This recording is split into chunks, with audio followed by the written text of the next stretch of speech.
एक IAS officer अपनी सहेली की शादी में जा रही थी। उसने आम लड़की की तरह कपड़े पहने हुए थे, ना कोई सरकारी गाड़ी ना कोई सुरक्षा, बस एक आम लड़की की तरह मोटरसाइकिल चला रही थी। जब वह रणनगर शहर के पास पहुंची तो आगे एक पुलिस चेक पोस्ट दिखाई दिया। वहां 3-4 पुलिसकर्मी चेक पोस्ट के बाहर सड़क पर खड़े थे। उनके बीच में इंस्पेक्टर रुद्रभान सिंह अपनी वर्दी में खड़ा था। उसने हाथ में लाठी उठाकर लड़की को रुकने का इशारा किया। लड़की ने मोटरसाइकिल सड़क से किनारे लगाई और खड़ी हो गई। इंस्पेक्टर ने सख्त आवाज में पूछा, कहां जा रही हो? लड़की ने बहुत शांत स्वर में जवाब दिया, एक सहेली की शादी है, वहीं जा रही हूं। इंस्पेक्टर रुद्रभान सिंह ने उसे सिर से पांव तक देखा। वो 28 साल की एक खूबसूरत महिला थी। नाम था प्रिया शर्मा। फिर वो हंसते हुए बोला, अच्छा, सहेली की शादी में खाना खाने जा रही हो, लेकिन हेलमेट क्या तुम्हारे बाप ने पहनना है? क्यों नहीं पहना? और ये बाइक भी बहुत तेज चला रही थी। चलो अब चालान कटेगा। ऐसा कहते हुए उसने चालान की पर्ची निकालनी शुरू कर दी। प्रिया समझ चुकी थी कि उसकी नीयत ठीक नहीं है और ये सब एक बहाना है। उसने कहा, सर, मैंने कोई कानून नहीं तोड़ा है। ओ मैडम, हमें कानून मत सिखाओ, रुद्रभान सिंह झल्ला कर बोला। उसने पास खड़े एक कांस्टेबल की तरफ देखा, फिर प्रिया की ओर मुड़कर कहा, इसे सबक सिखाना होगा। अचानक इंस्पेक्टर ने जोर से एक थप्पड़ मारा प्रिया के गाल पर। बहुत सवाल कर रही है, जब पुलिस कुछ कहे तो चुपचाप मान लेना चाहिए। प्रिया का सिर एक पल के लिए घूम गया, लेकिन उसने खुद को संभाल लिया। उसकी आंखों में गुस्सा साफ झलक रहा था। इंस्पेक्टर हंसते हुए बोला, अब भी इसकी आंखों में घमंड है। ऐसे कितनों को ठीक कर चुका हूं, इसे अच्छी तरह से सबक सिखाना होगा। एक कांस्टेबल आगे आया और बोला, सर, इसे थाने ले चलते हैं, वहीं इसका इलाज होगा, तब समझेगी कि पुलिस से कैसे बात की जाती है। फिर एक और कांस्टेबल ने प्रिया का हाथ पकड़कर खींचते हुए कहा, चलो गाड़ी में बैठो। प्रिया ने झटके से अपना हाथ छुड़ाया और गुस्से में बोली, हाथ लगाने की कोशिश मत करना, वरना अंजाम अच्छा नहीं होगा। इंस्पेक्टर और भड़क गया। उसने एक और कांस्टेबल से कहा, देखो इसका घमंड। कांस्टेबल आगे बढ़ा, प्रिया का बाल पकड़कर उसे खींचने लगा। प्रिया दर्द से कराह उठी।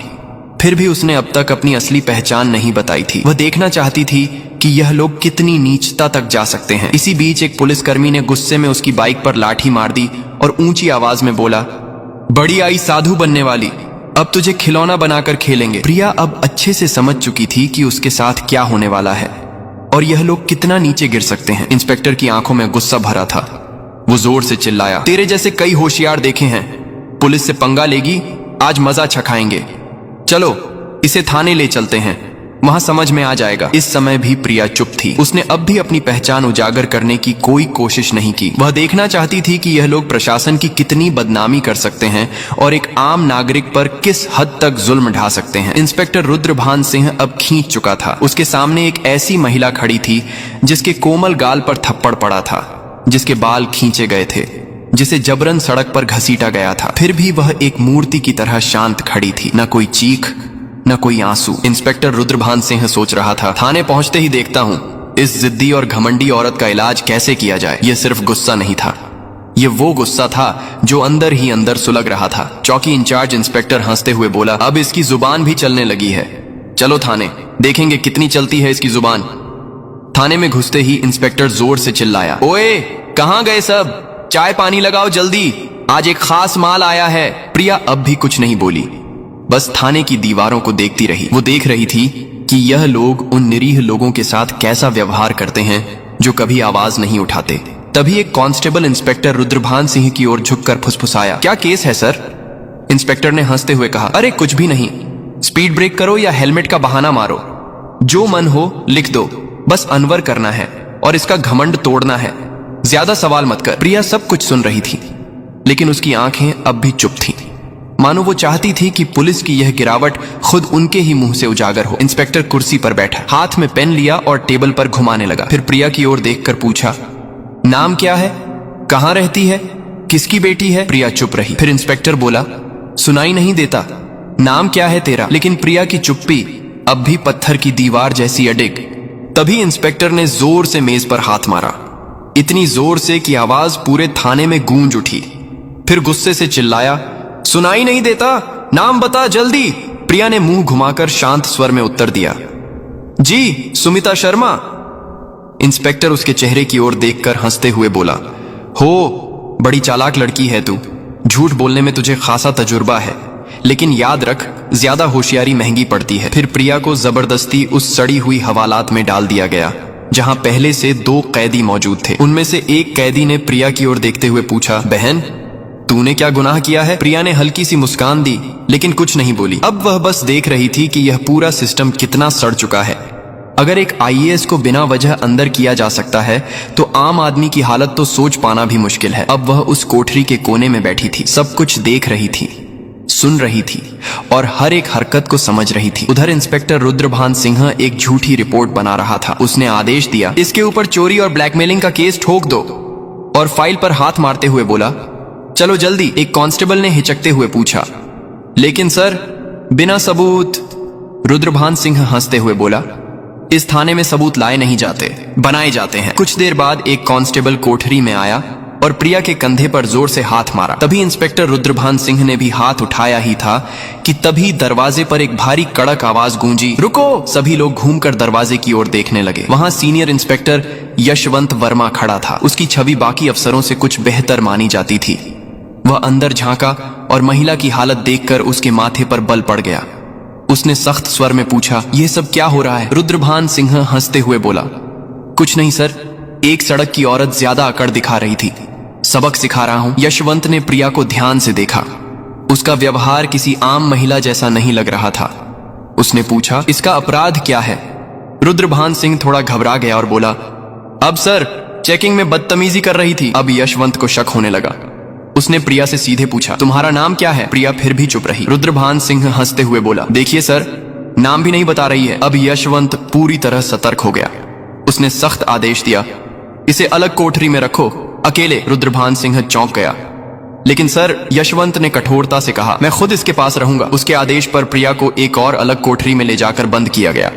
वह कोठरी पहले वाली से भी ज्यादा बदबूदार और अंधेरी थी।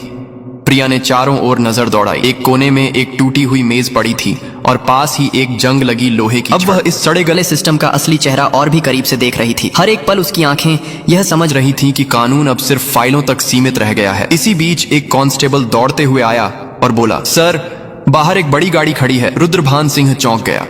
पूछा, कौन सी गाड़ी? कांस्टेबल घबराते हुए बोला, सर सरकारी गाड़ी। रुद्रभान सिंह तुरंत बाहर गया। गाड़ी के अंदर झांकते ही उसके होश उड़ गए। वो भागकर वापस आया और धीमी आवाज में बोला, सर। रुद्रभान सिंह झुंझलाकर बोला, क्या हुआ? कौन आया है? कांस्टेबल कांपते हुए बोला, सर कमिश्नर साहब आए हैं। रुद्रभान सिंह का चेहरा पड़ गया। सीनियर इंस्पेक्टर यशवंत वर्मा भी सतर्क हो गया। अब मामला सीधे ऊपर तक पहुंच चुका था। कमिश्नर साहब थाने में दाखिल हुए। उनकी आंखों में गुस्सा साफ झलक रहा था। उन्होंने रुद्रभान सिंह की ओर देखकर सख्त स्वर में पूछा, इंस्पेक्टर रुद्रभान सिंह, ये क्या तमाशा चल रहा है यहाँ? रुद्रभान सिंह घबरा गया और बोला, कुछ नहीं सर, एक छोटा सा केस है बस। कमिश्नर साहब ने टेबल से फाइल उठाई और ध्यान से पढ़ने लगे। उनके माथे पर शिकन आ गई। फिर वह कोठरी की तरफ झांके और बोले, ये कौन है? रुद्रभान सिंह तुरंत बोला, सर इस महिला पर 420 और धोखाधड़ी का केस है। कमिश्नर ने सीधा सवाल किया, तुम्हारे पास सबूत है? दोबारा बोले, कोई भी सबूत है तुम्हारे पास? अब रुद्रभान सिंह पूरी तरह फंस चुका था। कमिश्नर साहब ने सीधे महिला की ओर देखा और पूछा, तुम्हारा नाम क्या है? और तभी पहली बार प्रिया शर्मा ने हल्की सी मुस्कान दी और कहा, आईएएस प्रिया शर्मा। थाने में एकदम सन्नाटा छा गया। हर चेहरा पीला पड़ गया। रुद्रभान सिंह के हाथ पांव कांपने लगे। बाकी सभी कांस्टेबल हैरान होकर एक दूसरे की ओर देखने लगे। रुद्रभान सिंह के पैरों तले जमीन खिसक गई। जिस महिला को वह एक मामूली अपराधी समझ रहा था, वह थी वही अधिकारी जो पूरे जिले की प्रशासनिक व्यवस्था संभालती थी। वह कोई आम औरत नहीं थी, वह थी स्वयं आईएएस प्रिया शर्मा। जिस महिला को सड़क पर घसीटा गया था, जिसके बाल खींचे गए थे, जिसे थप्पड़ मारा गया था, जब यह सच्चाई सबके सामने आई, पूरे थाने में हड़कंप मच गया। सभी कांस्टेबल्स स्तब्ध हो गए। कमिश्नर साहब ने तेज गुस्से से भरी नजर से इंस्पेक्टर रुद्रभान सिंह की ओर देखा और गरजते हुए बोले, रुद्रभान सिंह, तुझमें इतनी हिम्मत आई कैसे कि तू एक सीनियर ऑफिसर पर झूठा आरोप लगाने की जरूरत कर बैठा? रुद्रभान सिंह कुछ बोलने की कोशिश कर ही रहा था कि तभी पास में खड़े सीनियर इंस्पेक्टर यशवंत वर्मा जोर से बोले, सर मैंने पहले ही कहा था कि यहाँ कुछ न कुछ गड़बड़ है। अब रुद्रभान सिंह पूरी तरह अकेला पड़ चुका था। तभी पहली बार प्रिया शर्मा ने अपनी शांत लेकिन दृढ़ आवाज में सीधा फैसला सुना दिया, रुद्रभान सिंह, अब तेरी नौकरी गई, तेरा सस्पेंशन पक्का और तेरे खिलाफ अब केस भी चलेगा। ये सुनते ही रुद्रभान सिंह का चेहरा जैसे सफेद पड़ गया, सांस अटकने लगी। बाकी पुलिसकर्मी भी उससे नजरें चुराने लगे। यशवंत वर्मा ने तुरंत आदेश दिया, हवलदार साहब इसे पकड़ो और लॉकअप में डालो। लेकिन तभी रुद्रभान सिंह ने अपनी जेब से एक मुड़ा हुआ कागज निकाला और मुस्कुराते हुए बोला, रुको मैडम, ये पहले देख लो, फिर जो करना हो कर लेना। उसने कागज आगे बढ़ाया। कमिश्नर और प्रिया दोनों की नजरें एक साथ उसकी ओर गई। रुद्रभान सिंह बोला, यह लो मेरा ट्रांसफर ऑर्डर। 3 दिन पहले ही मेरा तबादला हो चुका है। अब चाहे तुम जितना भी गुस्सा करो, मुझे नौकरी से नहीं निकाल सकती। पूरे थाने में फिर एक बार सन्नाटा छा गया। प्रिया ने वो कागज हाथ में लिया और ध्यान से पढ़ा। कमिश्नर ने यशवंत वर्मा की ओर तीखी नजर डालते हुए कहा, जाओ देखो, ये कागज असली है या सिर्फ दिखावा। यशवंत ने कंप्यूटर रिकॉर्ड खंगाला और फिर सिर उठाकर बोला, सर यह असली है, लेकिन अब तक इसने नए इंस्पेक्टर को चार्ज नहीं सौंपा है। यानी अभी तक यहाँ का आधिकारिक इंस्पेक्टर यही है और सारे कुकर्म इसी के कार्यकाल में हुए हैं। अब इसे कोई नहीं बचा सकता। प्रिया शर्मा ने रुद्रभान सिंह की आंखों में आंखें डालकर कहा, अब तेरा नया ठिकाना वहीं होगा जहां तू दूसरों को डाला करता था। कमिश्नर ने भी सिर हिलाकर उसकी बात पर अपनी मोहर लगा दी। जैसे ही 2 कांस्टेबल उसे पकड़ने आगे बढ़े, रुद्रभान सिंह फिर से चाल चल गया और जोर से बोला, रुको मैडम, मैडम मैं अकेला नहीं हूँ। क्या आपको लगता है कि सारा दोष सिर्फ मेरा है? फिर वह थाने के बाकी पुलिस वालों की ओर इशारा करते हुए बोला, ये सब मेरे साथ थे, ऊपर तक सब शामिल है।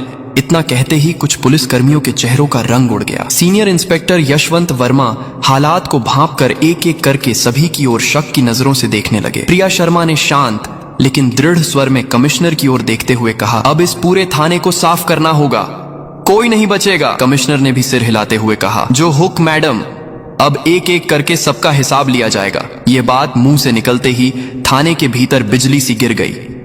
थाने के बाहर कुछ पत्रकार पहले से खड़े थे। उन्हें पहले से ही शक था कि थाने के अंदर कोई बड़ा घोटाला चल रहा है। जैसे ही उन्हें खबर मिली कि पूरा थाना लाइन हाजिर किया गया है, उन्होंने तुरंत मोबाइल से ब्रेकिंग न्यूज वायरल करना शुरू कर दिया। उसी वक्त एक चमचमाती गाड़ी थाने के सामने आकर रुकी। दरवाजा खुला और स्वयं एसपी साहब बाहर आए।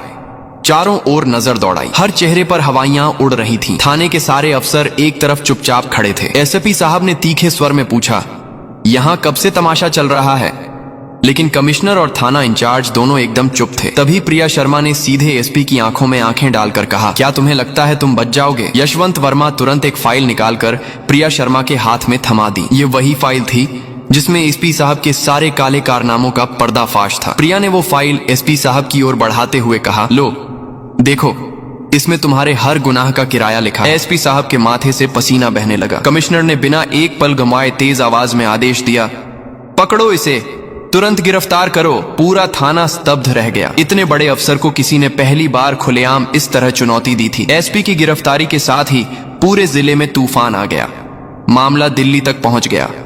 मुख्यमंत्री तक खबर पहुंच चुकी थी और वहां से सीधे आदेश आया कि जिले में जितने भी अफसर मिलकर गड़बड़ कर रहे थे, सबको गिरफ्तार करो। अगले 2 ही दिनों में पूरे जिले से 40 से ज्यादा पुलिस अफसर, 10 से ज्यादा बड़े अधिकारी और कुछ राजनीतिक नेता भी गिरफ्तार कर लिए गए। रणनगर जिले की हवा ही बदल गई। अब चारों तरफ सिर्फ एक ही नाम था, आईएएस प्रिया शर्मा। उनकी ईमानदारी और साहस की चर्चा हर जुबान पर थी। वह महिला जिसने पूरे सड़े गले सिस्टम को हिलाकर रख दिया था। अब प्रशासन में एक नई गति, एक नई सोच और सबसे अहम एक नया डर आ गया था। अब कोई भी यह नहीं कह सकता था मुझे कुछ नहीं होगा। प्रिया शर्मा का काम पूरा हो चुका था। उन्होंने साबित कर दिया था कि अगर मन साफ हो, नीयत सच्ची हो, तो पूरा देश भी सुधारा जा सकता है। अगर आपने वीडियो को यहां तक देखा है तो प्लीज एक लाइक जरूर करें।